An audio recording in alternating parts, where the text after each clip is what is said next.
Good afternoon, and then once again po, welcome to my vlog. Ito po yung aming subscriber sa Convert Cyber. So patunay po siya na nakabitan siya dito sa may Pok Pag-asa.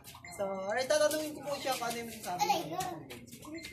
Ang masasabi ko sa Converge is okay naman yung pagkabit niya. Malinaw, tsaka continuous naman yung wifi. Hindi siya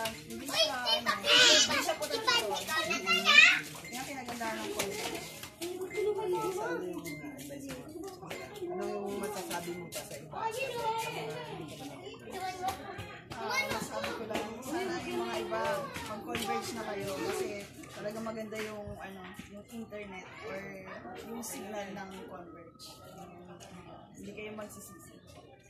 So, yun guys, so narinig nyo yung ating panayam kay Ma'am Rosalinda Pastor. So, isa po siya sa mga nagpakabit ng Converge. Ito siya sa may Pook Pag-asa po, sa may Batasan Hills po kami ngayon.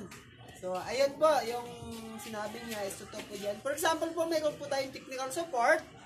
Dito po kami mga field sales agent for support po sa mga problem ng internet po para po maayos po ang ating technical support po. So, once again, sa mga gusto po mag-subscribe ng Converge po, huwag po kayo mag-comment po dyan kayo sa baba ng video ko mamaya.